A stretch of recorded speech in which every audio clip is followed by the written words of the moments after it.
Hello friend, welcome to my YouTube channel study agri education पे। तो जहां हम आज देखने वाले हैं यूपी टीजीटी एंड पीजीटी भर्ती 2021 संशोधित विज्ञापन हुआ जारी। इसमें हम देखेंगे ऑनलाइन फॉर्म, डेट, पदों की संख्या, योग्यता, उत्तर प्रदेश माध्यमिक शिक्षा चयन बोर्ड प्रयागराज। ठीक है, विज्ञापन संख्या 01/2021 प्रशिक्षित स्नातक शिक्षक। ठीक है, तो ऑनलाइन आवेदन करने की जो डेट है वो 16/3/2021 है, जबकि ऑनलाइन शुल्क जमा करने की डेट भी सेम 16/3/2021। ऑनलाइन आवेदन पंजीकरण की अंतिम तिथि जो होगी वो होगी यहाँ पे 11/4/2021। ऑनलाइन शुल्क जमा करने की अंतिम तिथि जो होगी वो होगी आपकी 13/4/2021 एंड ऑनलाइन आवेदन सबमिट करने की अंतिम तिथि 15/4/2021 रखी गई। ऑनलाइन करने के लिए 3 फेज का यूज करना होगा। इसमें से फर्स्ट है आपका कैंडिडेट रजिस्ट्रेशन, सेकेंड है फीस भुगतान या फीस पेमेंट, थर्ड है फॉर्म सबमिशन। ठीक है, जो लोग पिछली आई हुई भर्ती में फॉर्म को सबमिट कर चुके थे और अपना फीस पेमेंट कर चुके थे उनको दोबारा फीस पेमेंट करने की कोई ज़रूरत नहीं है, लेकिन उनको फॉर्म को फिल करना होगा। ठीक है, दोबारा से फॉर्म को फिल करना होगा, लेकिन जब फीस का ऑप्शन आएगा तो वहाँ पे वो अपना ओल्ड रजिस्ट्रेशन नंबर फिल कर देंगे और उनको दोबारा पेमेंट पे करने की कोई ज़रूरत नहीं है। ठीक करते हैं कि कितना फीस पे करना है।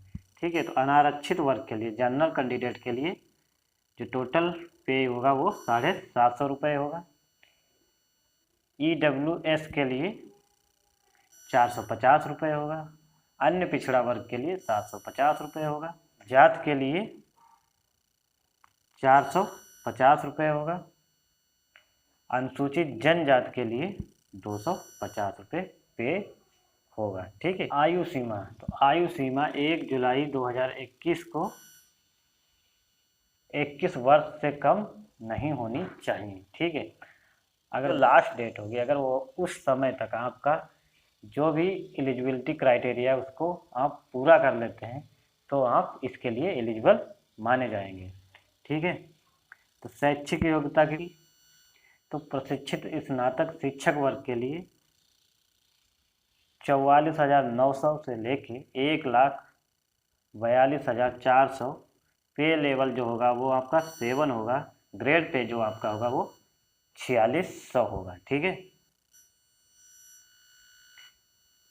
बात करते हैं आरक्षण की, तो किसी भी आरक्षण का लाभ उत्तर प्रदेश के निवासी के लिए अनुमेय होगा। मतलब जो उत्तर प्रदेश के निवासी हैं उनके लिए आरक्षण दिया जाएगा। जो अदर स्टेट के स्टूडेंट होंगे उनको कोई भी आरक्षण यहाँ पे प्राप्त नहीं होगा। ठीक है, अब बात करते हैं परीक्षा केंद्र। सभी मंडल मुख्यालयों पर ही केंद्रों का निर्माण किया जाएगा। अभ्यर्थी को कोई भी परीक्षा केंद्र आवंटित किया जा सकता है।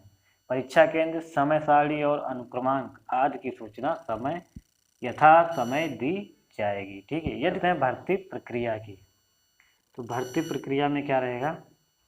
लिखित परीक्षा, फर्स्ट आपकी लिखित परीक्षा होगी जिसमें 500 अंकों का एक प्रश्न पत्र होगा। इसमें टोटल 125 प्रश्न होंगे और आपका एक प्रश्न जो रहेगा वो 4 अंक का होगा और सभी प्रश्न अनिवार्य होंगे। ठीक है, सभी प्रश्न अनिवार्य होंगे और यहाँ पे कोई भी निगेटिव मार्किंग नहीं होगी। ठीक है, यहाँ पे कोई भी निगेटिव मार्किंग नहीं होगी। उसके बाद बात करते हैं समय अवधि की, तो प्रश्न पत्र को हल करने की समय अवधि जो रहेगी वो आपकी रहेगी 2 घंटे की होगी। ठीक है, आपको 120 मिनट में 125 प्रश्न करने हैं। ठीक है, और यहाँ पे कोई भी नेगेटिव मार्किंग नहीं है। और जो प्रश्न पत्र का स्वरूप रहेगा वो आपका रहेगा मल्टीपल चॉइस क्वेश्चन या बहुविकल्पी प्रश्न रहेंगे। ठीक है, इसमें 4 ऑप्शन रहेंगे, आपको करेक्ट आंसर को सेलेक्ट करना है। ठीक है, और टीजीटी की जो भर्ती होगी टीजीटी की जो भर्ती होगी वो इसी प्रश्न पत्र पे निर्धारित होगी। ठीक है, इसके लिए कोई भी इंटरव्यू नहीं होगा।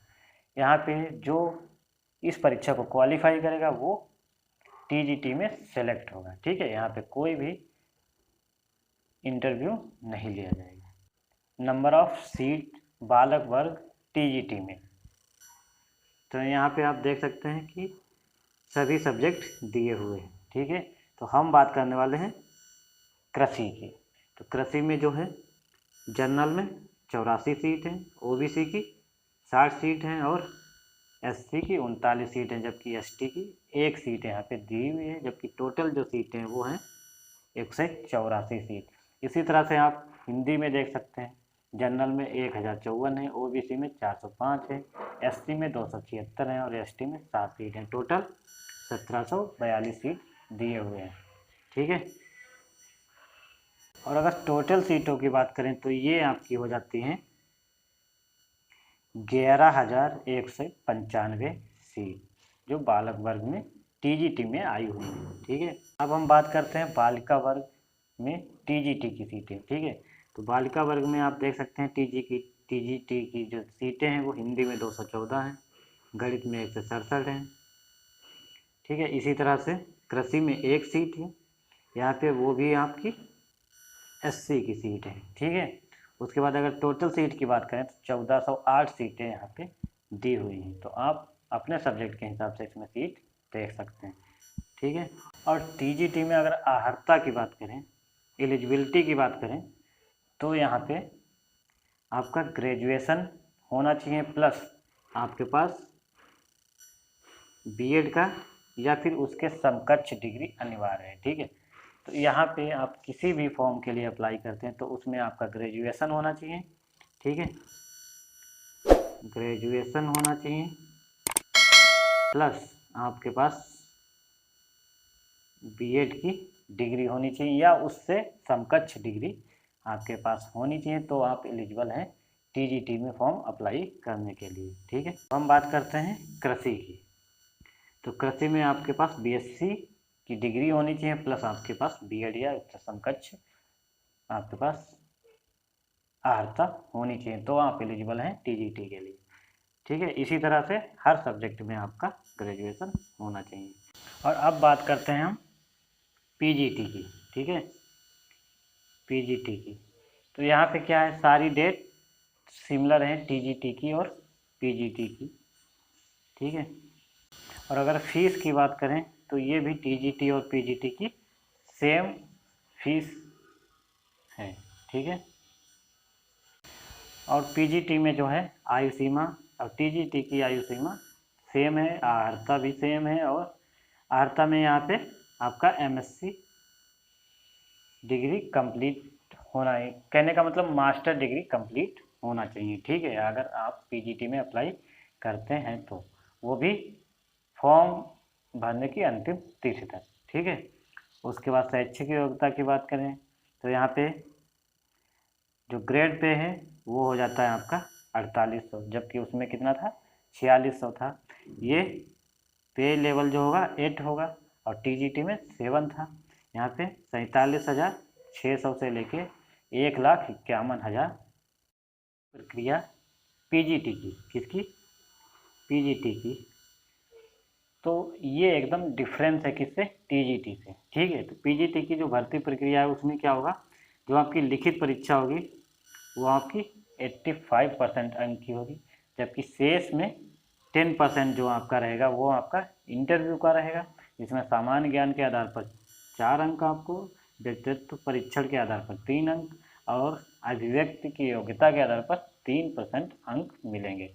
ठीक है, उसके अलावा आपके जो 5 अंक का रहेगा वो आपका जो आपके पास एडिशनल डिग्री रहेगा उसके 5 अंक आपको दिए जाएंगे, जैसे कि पीएचडी हुआ, एमएड हुआ या फिर बीएड हुआ, तो उसके आधार पे आपके अंक यहाँ पे 5% जो होंगे वो इंक्रीज किए जाएंगे, जैसे कि आपकी एडवांस जो आपके पास सर्टिफिकेट होगा।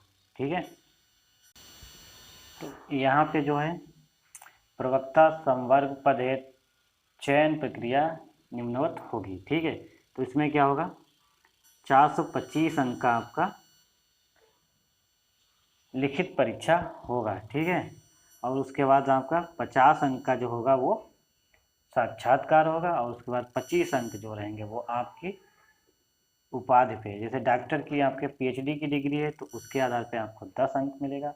उसी के साथ आपकी एमएड की डिग्री है तो भी आपको 10 अंक मिलेगा, और अगर आपके पास बीएड की डिग्री है तो आपको 5 अंक दिया जाएगा, या आपके पास खेल कूद प्रतियोगिता स्टेट लेवल का है तो उसका आपको अलग से मार्क दिया जाएगा। तो यहाँ पे ये 25 अंक जो रहेंगे वो एडिशनल रहेंगे जिसके पास एडवांस डिग्री होगा, ठीक है।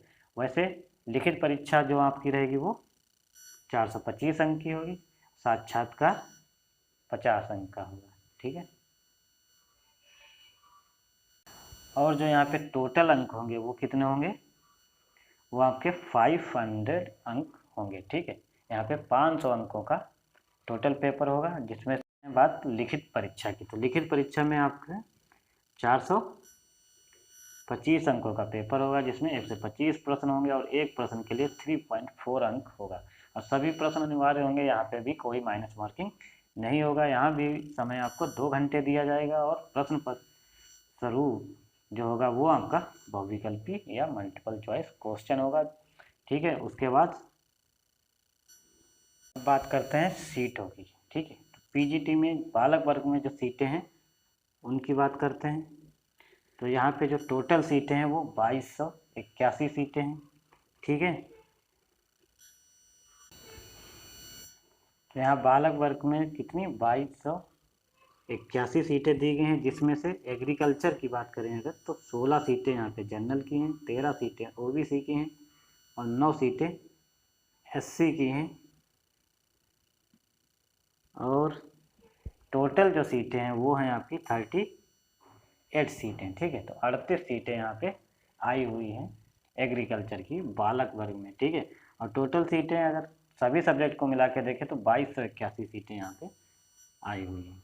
पीजीटी में बालिका वर्ग में टोटल सीटें हैं 314, इसमें से हिंदी में 47 सीटें, गणित में 1 सीट है, गृह विज्ञान में 11 सीटें, अर्थशास्त्र में 28 सीटें हैं, इतिहास में 22 सीटें हैं। तो इस तरह से आपकी टोटल सीटें दी हुई हैं, जो कि हैं 314 सीटें।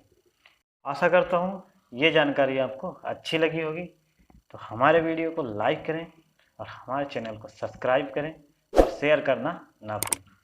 जय हिंद, जय भारत।